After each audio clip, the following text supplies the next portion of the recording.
Hmm. Sarap ng pork pares. Gusto niyo rin ba ng pork pares? Yes. Sarap nito, guys. Tara, luto tayo.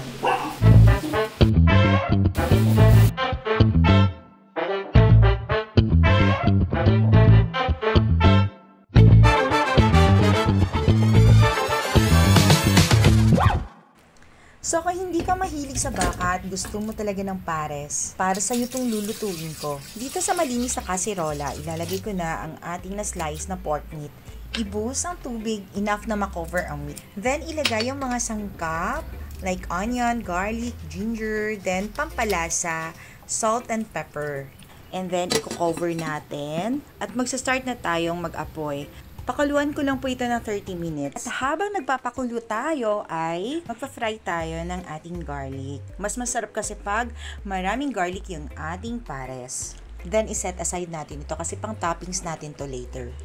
Then after 30 minutes, okay na po at malambot na ang ating pork meat. Ito, magigisa na tayo ng ating onions. And by the way, pinaghiwalay ko po pala yung ating pork meat sa pork broth.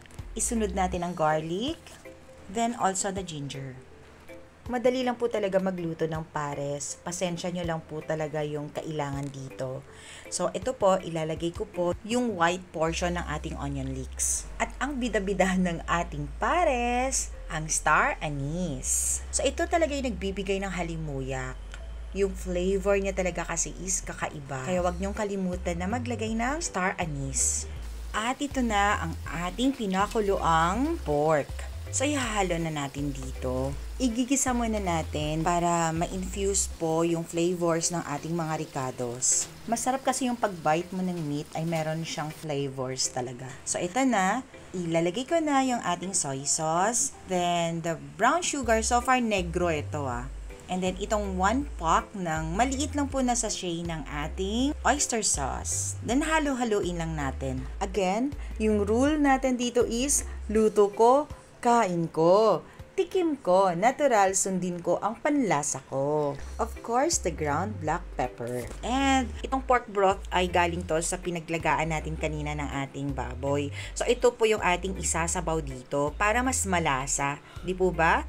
Yun ang mas masarap, yung sabaw sa pinakuluan. Ayan, magdagdag lang tayo hanggat gusto natin. Ang pares kasi talaga ay masarap kapag marami yung sauce. Yun bang sauce pa lang ulam na? Itong slurry ang magbibigay lapot. So, flour ito na tinunaw ko kanina sa broth natin. So, guys, continuous stirring po tayo dito. Mas maganda kasi yung lapot niya pag ganito. Pang finale na natin yung spring onions. Huwag tipirin sa spring onions dapat. Damihan mo hanggat kaya mo. Yan ang nagpapasarap dyan. Yung bango niya, kakaiba. Tunay na pares.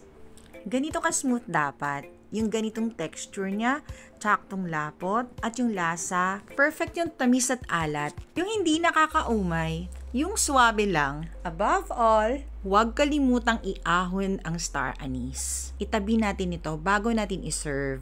Aroma niya lang ang kinuha natin sa kanya. Parang yung ex mo lang, pagkatapos mo siya mapakinabangan, itapon mo na. Yun bang it serves its purpose?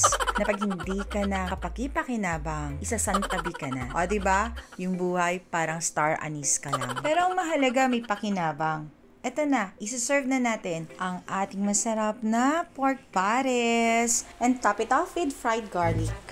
Sigurado, taob kanin ka na naman dito. Yung dalawang anak ko, amoy na daw nila. So, paano? May inaantay pa ba tayo? Ma, ready na ba ang pork pares? Dali na kamo, kaon na ta.